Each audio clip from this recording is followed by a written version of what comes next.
Let's see about this.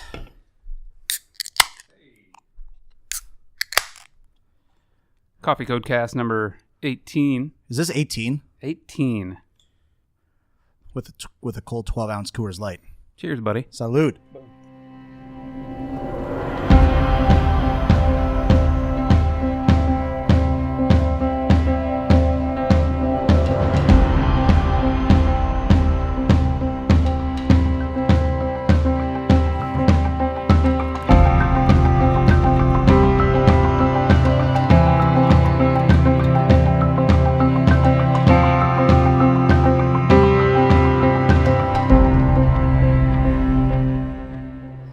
How you doing? I'm good. You want to close the door? What are you looking at? Oh, I thought I heard somebody over there. No, maybe we should just close the door. Just in case. I don't know. Just people don't fucking be annoying. That's fine. We'll All see right. how it goes. These mics shouldn't pick any of that shit up anyway. So, yeah, we got a little drink. We got a little food in here, so pardon our eating. I'm going to eat some Bibimbap. Bibimbap. How do you say that? I don't know. I thought it was is it Bibimbap or something, right? Bibimbap. I don't fucking know. Go look it up. Got a little halal guys over here. Combo platter is good. Isn't it like B-I-B? Consult the wiki. Bibimbap. Bibimbap. Bibimbap? Bibimbap. Bibimbap. All right. Fuck, I said it really wrong then. Sometimes anglicized as bibimbap or bibimbap. It's a Wow. Korean dish. Huh. I think it's bibimbap. Bibimbap is Bibimbap. the Korean pronunciation. Wow. The word literally means mixed rice. What's the spelling? B-I-B-I-M-B-A-P. Served as a bowl of warm white rice topped with sauteed veggies and chili pepper paste, soy sauce, a raw or fried egg, and sliced meat are common additions. Are we recording now? Yeah. I shouldn't have a mouthful of food then. Mm-hmm. Nah. You're going to have some editing to do. Or we're just going to be rude and slobby. So we learned what bibimbap means. Or, sorry, what the fuck? No, clearly I didn't learn because I just mispronounced it again. Bibimbap. We also learned about cuddle puddles. We were talking about cuddle puddles on the couch talk today at work. Cuddle puddles and what is the other one? Cuddle parties? Puppy. Puppy parties. Puppy, I don't know. Cuddle puppies? I forgot. Should probably be clear that by couches you mean the couches at work that we sit on and just bullshit. Like, it wasn't like we were cuddling on the couches or something. There was nothing like that happening here, no. So, you were drinking with our biggest fan the other night. I got some texts. Who's our biggest fan? I Oh, the don't know. bagel? Maybe. Let me bust out the phone because I believe I got some texts. Nothing too incriminating. Don't worry. You gave me a pretty drunk looking photo. Then that you were at a bar. And that you were getting some help from your hombre Tito. Friday night was a shit show, man. Are you having a tough time like recollecting what happened here? No, I remember everything. It was still a shit show. As my buddy Cypher said, I knew you guys were fucked when I showed up to karaoke. And Dave was singing and you were the only one dancing in the whole bar. Well, your good friend Dave, I think, was messaging on your behalf. Yeah, he took my phone at one point, I think. Or maybe it was you, but somebody indicated that Dave was our biggest fan. It says here, I'm okay, I'm with Lester, our biggest podcast fan. And then you went on about talking about how many things he's made you drink. But then you went on to say that he couldn't find the latest episode of the cast. He was actually 2 behind. So for being a biggest fan. You were a little disappointed, weren't you? I don't know that he can be... I don't know if he can be self-proclaimed biggest fan if he's behind 2 episodes. Maybe he just liked the Diva episode so much he just kept playing that one. You got to get them while they're hot and fresh, man. It's like cookies. Once they've been out for a while, they go stale. Fresh baked. You want the fresh baked Otis Spunkmeyers or whatever the fuck those things are. That's man. right. You want your beer to be as cold as the Rockies. Yeah, if the Rockies aren't blue, man, You're not drinking cold beer. That's right. What I was going to tell you is that, like, I've got my meal thing dialed in right now. So I'm working out. Now this is what, week 3 of workout? Yeah. And I'm trying to get away from the IF, intermittent fasting protocol, a little bit more. Like I'll do it on my days off or something like that. But if I'm really working out 6:30 in the morning, then it's hard for me to wait until noon. Well, you're feeling a little bit out of energy, right? I was flat. Friday was terrible. I couldn't finish the workout Friday. I had to stop early because I had zero juice, zero energy. Once I realized, okay, I really need to change it up a little bit, change the protocol. I need to be eating a little bit earlier on the workout days, and then whatever on days off or the weekend, back it off. So anyway, I haven't been very good at meal prep at the house. That's the whole thing, right? I have not done a good job of that. I bought some stuff last week, and most of it, I didn't really do anything with it. I made a whole chicken and still have a lot of a whole chicken left over a week later. And I don't have a lot of stuff at the place, and I don't want to spend a lot of money getting a bunch of stuff. So I've got it dialed in. I figured out a couple things. So one thing that I love is this Mealpal I told you about. So I'm doing a 12 meal plan. So Mealpal is very cool. If you don't know what this is, so it's a monthly subscription. You pay for either 12 meals as a bundle up front, 12 meals a month, or you pay for 20. So and it's for the work week. So effectively Monday through Friday, you're either going to get 3 meals a week or 5, right? So, but the deal is that you buy the packs, and then each meal itself is something like $5.99 a meal, $6. I think maybe $5.49 if you get the 20 pack. Which is super cool because you're getting stuff from local restaurants, Sprout, Evergreen, Halal Guys, all these places around here anyway. And what happens is every night at 5 p.m. they release the menu for the next day, and it's going to be one item from each place. Combo platter one day from Halal Guys, chicken platter the next day, whatever. And then you reserve it a pickup time. Well, I'm going to be there from 11:45 to noon the next day. You show up, you show them your email with a number on it, and they'll just give you the meal. It's a full-size thing. So I don't know how long this shit can stay in business, but you're going to get a full meal for half off almost. And so I've been doing the 12-pack, 3 meals a week, which is pretty good because I can get stuff from the Quote Wizard kitchen 1 or 2 days a week, or I can just go out to eat somewhere else that's not on the rotation at Mealpal. Yeah, so I've got lunch, that's lunch. But the other thing I've been doing too, I just signed up for Freshly. Oh. Yeah, that was the new surprise. I wanted that reaction from you. That's why I didn't tell you earlier. Freshly is the one, is that pre-packaged meals like in the little, kind of like the bowls? Is that the one that Freshly is? Yeah, they come in these trays. It's kind of like a rectangular, it almost looks like a frozen dinner thing. Yeah, yep. But they're all fresh, hence the name Freshly. And they used to be paleo kind of-ish, or you could go paleo. They might have some of those options. I know that everything they have is gluten-free. I think most things are gluten-free. When I try it out, they had a promotion going on where I could get 2 weeks for $20 off a week. And so the package right now, like the popular package is 6 meals a week for $9.99 a meal. And then they're giving $20 off as a promotion. So you get 6 meals for $39.99. We tried Freshly for a while back when I worked at Prep Sportswear, and it was pretty tasty. I enjoyed it. They had quite a variety. I think at the time it started out as kind of dinner-ish entrees when I started, and they were moving into like breakfast items, a lot of egg-based stuff, and they were all really good. I never had any like big complaints.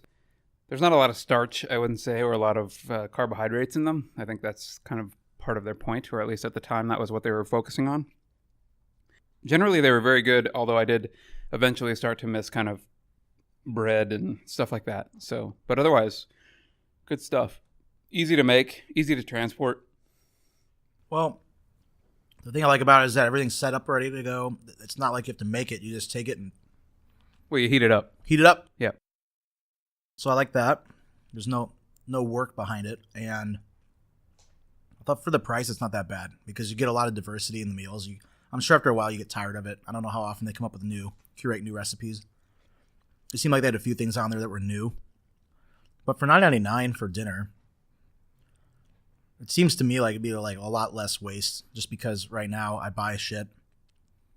I could easily spend $60 at the grocery store to try to make shit for a week, and I'm not going to have the diversity of foods at all that I would get from these guys.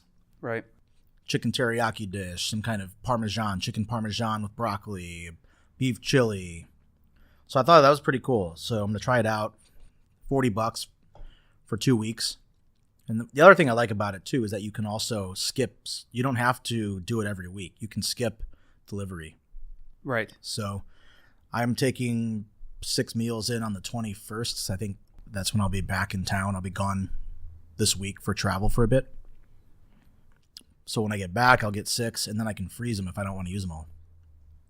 Don't they come partially frozen, right? If I remember correctly? They're supposed to be fresh, but they have some kind of cooling, like they have ice packs or something in there to keep it cool enough so it can sit out on the porch for a few hours or something. Yeah. So yeah.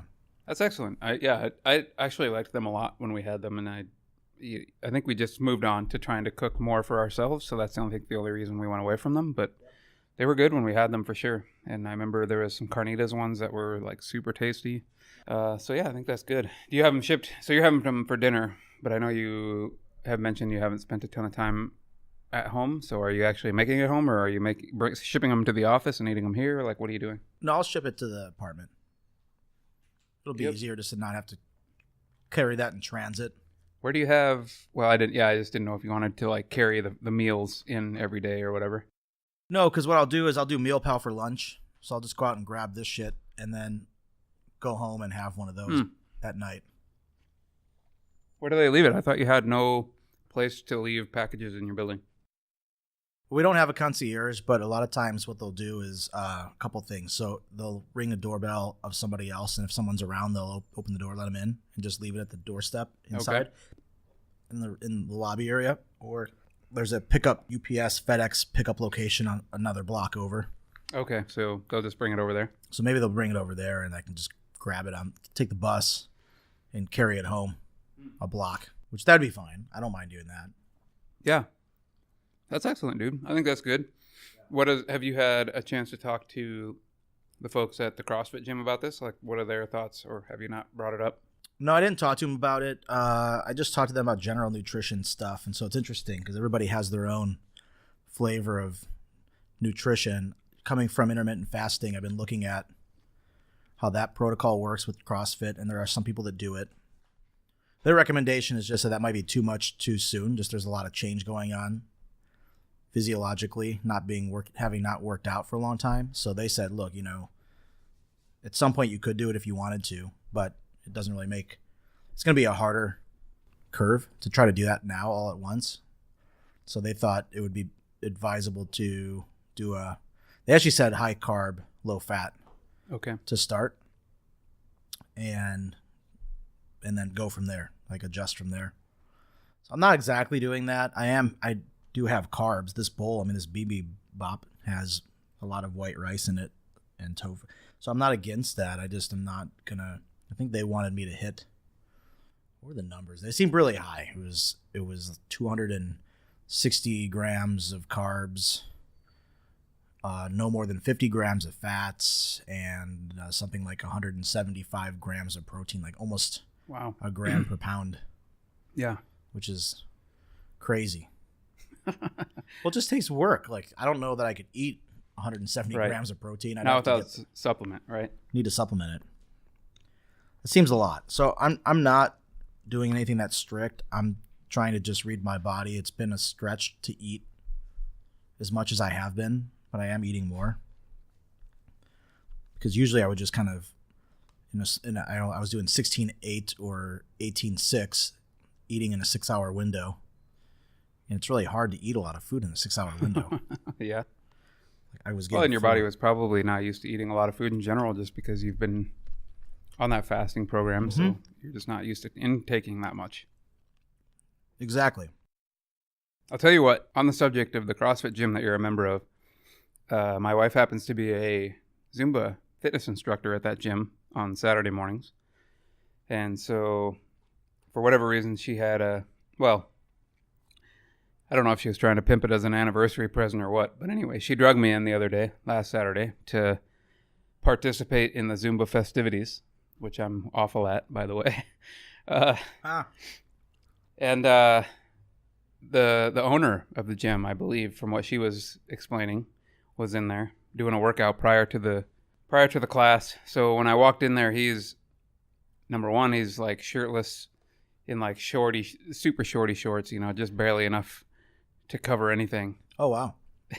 And dude's got a 45-pound plate on his back, and he's just like in plank position with the 45-pound plate for like, I don't know, 3 minutes. And then he gets done with that, grabs the bike, the bike with the big fan wheel on the front, and he carries that thing outside because it's all the way on the back wall, and he carries it all the way outside. And then I see him like set it up outside, pedal his ass off like for like, I don't know, an interval of 10 seconds maybe, and he did it a few times. And then he drugged that back into the room, and then he went and did the spin class. And dude is just like sweating, like it's just running. And he's a beast. He's huge. Ha! I don't know what his name is. Yeah, I don't know his name. She mentioned it, and it wasn't the guy I was thinking of. Okay. The guy that I've talked to, I think, is part owner. And he does the CrossFit stuff Monday through Friday usually, or in between. Yeah, some of the guys in this class are the same way. You've got guys in there that are competing in the sport. A lot of us are just in there to get in shape, but there's a few of these guys that are actually doing it, training for it. And so, yeah, that blows my mind. I mean, some of these wads that they're doing, they're crushing it, man. They're crushing it. The one I said Friday was really rough. I had to stop. I don't even know. Like, I was partially through the workout, maybe 2/3 of the way through the workout. And I stopped like around 20 minutes. And like the first dude to get done did it in like under 10. It was like 9. And he did the whole fucking thing with all the prescribed weights. And I mean, dude, it's just like you have to train to that point. It's just insane what the fuck he was doing. There's no slowing down. It was intense. Have you seen noticeable improvement from, you're about what, 2 weeks in now? I'm only 2 weeks in, but I have. It's been really drastic, actually. So I'm already feeling better. That's pretty immediate, right? How you feel, like coming out of there, just dripping wet every day. I'm feeling better because I'm doing it 4 days a week. So, taking a day off, which I think I'll probably stick with that. I'm not ready for five days. That's pretty intense. It's a lot, and I just needed this weekend. I needed a lot of recovery time, so I'm just feeling okay right now. But I'm starting to see some shape changes already, which is great, and feeling better, and I'm able to do things already a little bit better than I did the first time. Some shit I just can't do at all. I mean, some of these things they're doing, hanging from bars, doing pull-ups, and what do they call them, like toe to bar or toe bars. So you get on the pull-up bar, right, and then you got to swing your hips, get your toes to hit the bar where your hands are at. Oh shit, that's like a flexibility thing, not only. Yeah, you're right, correct. Yeah, it's like multiple things there that I just don't have. Right. So there's some other things that you can do to build up to that, and so I'm doing some substitutions. But yeah, it's I've already seen some stuff. It's just got a long way to go. Yeah. How was that combo platter, dude? It's delicious, but I'm fucking full, and I should stop eating it. It's a lot of food. This ice cold Coors Light isn't too bad either. So, did you come up with any other big time topics to talk about today on the Coffee Codecast? I was looking around for some stuff. The only thing that I really found, well, you sent me that link, so I was poking around the Tesla site, looking at Tesla 3s today. Yep. And then we were talking about the Joe Rogan, Elon Musk podcast, which was pretty cool. I think a few people saw that over the weekend. You saw that. It made national news, mainly because Elon took a drag off of a joint. But if you get beyond that even, the content of the interview was actually really, really interesting. And a lot of people glossed over it just because of the one drag that he took, 3/4 of the way into the episode. But there's a lot of really great topics in there, right? From AI to Tesla, the cars, to SpaceX. There you go. All kinds of ranging topics, and it was really interesting to hear him talk in long form like that, and hear his way of thinking and portraying things that he's been involved with, including like talking to governments and stuff about what AI is going to do to the world, and them just kind of glossing over it or ignoring his thoughts or whatever. It was a super fascinating podcast. All right, we're recording again. Pro Tools, fuck you. I have a $5,000 Mac, $4,000 Mac laptop, and Pro Tools wants to crash every 10 fucking minutes. Well, we're recording again. Let's see if it goes for more than 30 seconds this time. Well, we're in a new location. We're in the Quo-Wizard conference room, 3rd floor tech. Yeah, we got a nice spread here. We got a big conference room table, so we got lots of space to work with. This is nice. This is a nice space for the recording. And requires us to both bring our gear into work rather than to have to haul it to one or the other of our houses. So works out nicely. And if somebody happens to drop in, we got the extra mic here. Somebody can drop in and say hello. That's the magic of the madness here. Anybody can pop in and say hello if they want to. That's right.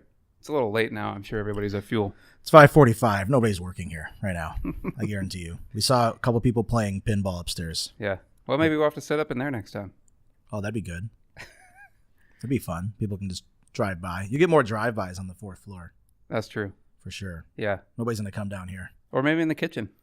Yeah, the kitchen would work too. Something like that. We could do that. That'd be fun.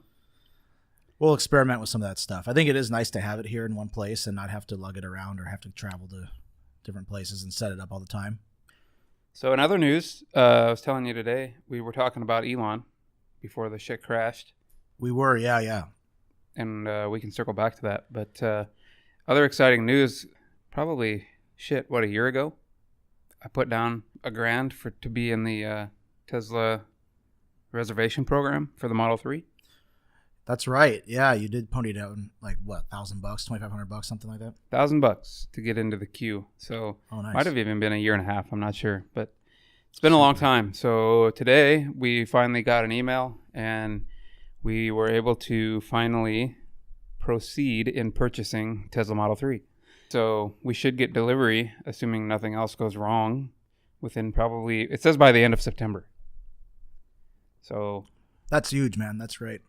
Getting caught up now. we went with the midnight silver metallic paint. Yeah, that looks fancy. I saw that. Which I think that adds another $1,000 or something. I can't remember. $1,500. Basically, for any other color other than like the default black, it's like $1,500 or $2,500 depending upon what color you want. Yeah, they have 1, 2, 3, 4, 5, 6, 7 options of colors, I think. Something like that. Yeah. And, I'm not a big fan of red in cars in general. I'm not a big fan of white just because they always look dirty if they're white. Yeah. They had a couple of variations of black. Obsidian black. Right. Somebody was talking about a matte black finish that somebody saw somewhere, and I was like, that would have been cool, but I don't know which one that would have been. I didn't see that, but I would like that. Maybe it was a custom job. I don't know. Yeah. But as far as other options that we picked up on, we got the rear-wheel drive, long-range rear-wheel drive, which is one of the 2 options that they're selling right now in terms of the drivetrain. Nice. We went with the metallic paint, like I talked about. We got the 19-inch sport wheels, which is the upgraded wheels, because personally, I think the default wheels are fucking hideous. I don't like those at all. They look like shit. Yep. Premium interior, which is kind of default. Like you literally can't change that. Same with the premium black, which I think is the interior color. And then we did spring for the enhanced autopilot, which is basically assisted lane change and being able to follow, and Summon is in there. Summon is in there as well, yep. We were kind of playing back and forth about whether or not we should buy that, and then my good friend Rodrigo, when we were talking to him about it at the party, basically was like, why the fuck would you buy the car if you're not going to buy that? Because basically now you've just got a fancy-ass car that was expensive and a bunch of sensors that are doing nothing. So I would agree with that. No, I would too, now that I thought about it some more. But it's a luxury vehicle, and I don't know how long it'll take. For some of those things they've unlocked already. You can do summon already. Right. Well, you're right. Like what? But with not like across town or anything like that. Just it must have a limit as to how far it'll go. Oh, I think it's strictly like it'll like back out. It's pretty basic. Okay. Model 3 summon. I'm going to look it up real quick. I'm pretty sure it's like literally it'll like back itself out of its garage. Yeah, I think that some guy was in his Tesla and his wife was sick, and so he was trying to move her Tesla out of the garage or something, and so he did it from his car. Oh. Or use the app maybe to do it. Or Yep, you can do it through the app for sure. Crazy. So basically, there's 2 programs that they'll allow you to buy into right now. One is Enhanced Autopilot, and one is fully autonomous driving. And you can purchase fully autonomous driving currently. However, it's not even offered. Like, you literally can't use it. However, you can purchase it. What is that, $3,000 option? Yes, fully autonomous, full self-driving capability is what they call it. It is a $3,000 upgrade at the time of purchase. If you add it on after delivery, it's $5,000. Wow. And it's strictly a software update. So it's not like you don't have the hardware, it's strictly software. Enhanced Autopilot which is what I purchased. It features auto lane change, auto steer, traffic aware cruise control, auto park, and summon, which is what you were talking about. And it's a $5,000 option. And it's $5,500 if you purchase after delivery. Okay. So again, it's a software option. Well, and I would imagine for many people, you're just going to roll that into the loan anyway. That's exactly right. I mean, that would probably be the only advantage of not buying it up front, although it's probably eliminates any kind of advantage because you have to pay $500 additional. You know, if you didn't pay for it over the course of the loan, like you're probably paying interest on that, right? But yeah, fancy shit. Like I said before, I would be all about it. I really like the car. It would be fun to have a car like that. But I would like to be able to make money on it. Yep. Well, I mean, you sent me an interesting article from Turo where a guy was renting the car out for $200 a day. Yep. You know, so I mean that makes up the payment pretty damn quick. The other thing which would be interesting is, like, I see a ton of people talking about potentially just taking a few, like a night, say, and running it. He's doing Uber in it or something like that, and running it that way. And I mean, you still are doing work, obviously, but making up for any kind of payment difference or the expense of the car doing something like that. Yep. Because you could do like Uber Black or something that's much more fancy and drives a much higher price. That's true. You could at least get XL. I don't know what they require. Not XL, but what do they call that? Is it Uber Black? Black? See, I don't know if it would qualify for that or not. It used to be that Black was like the Lincoln Town car, but maybe Tesla's allowed in that now. So it's not a price point. It's a type of car. Well, there's both, but I thought Black was just like the stretch limo service kind of a thing, or SUV. Okay. Yep. They have, like if I just pop in something here. Select. So that's what I'm thinking of. Like, Select is a premium ride in a high-end car. Black is a luxury ride. So it could be a luxury. I mean, it is a luxury car. I don't know what Uber's standard is for luxury. Sure.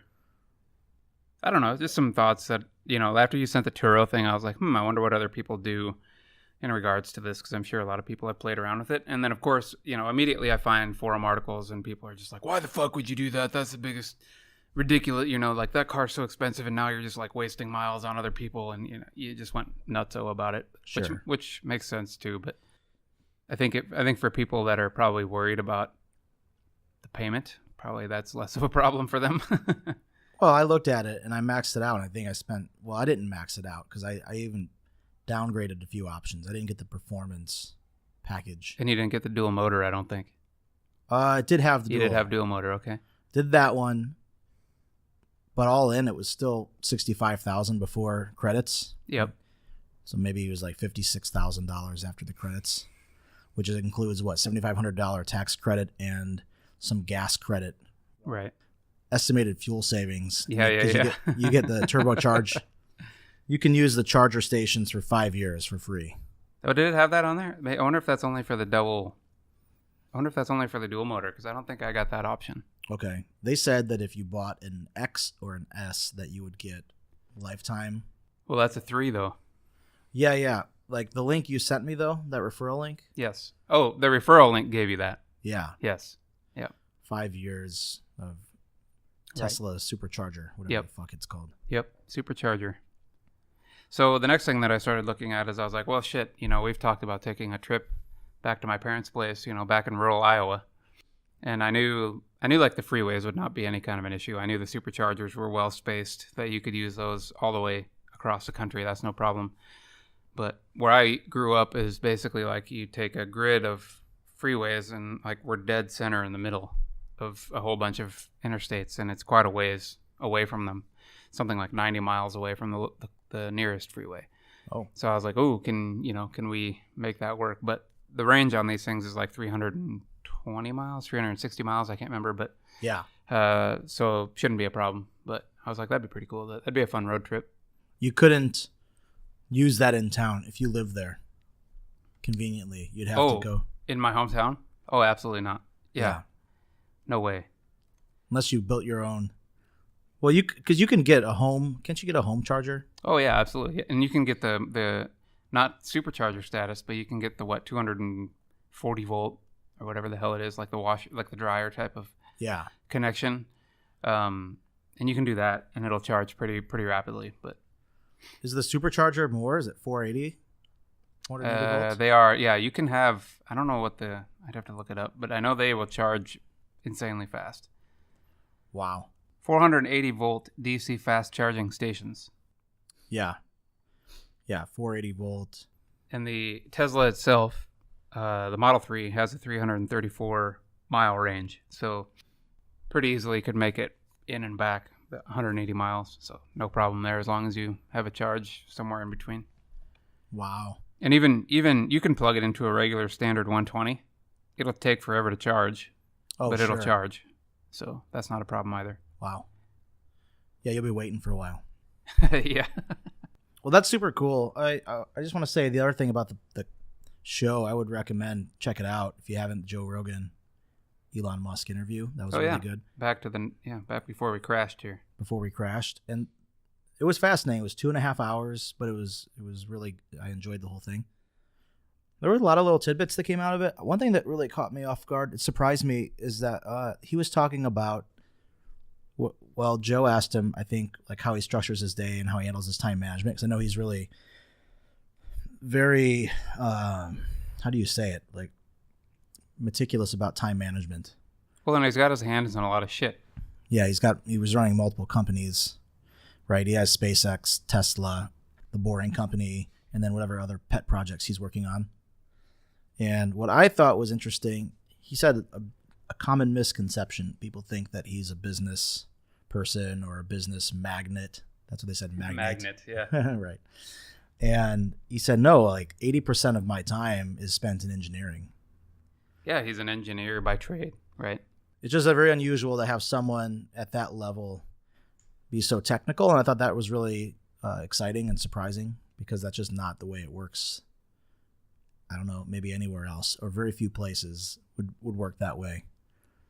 And to his very own finding, right? Like in the podcast, he makes mention of that, going to talk to governments and talking to the president even about different things and warning them of things and basically getting brushed aside because they're not technical people and they don't necessarily understand these things quite as well. And so I think that gives him a really unique perspective on the CEO level. Right? Yeah.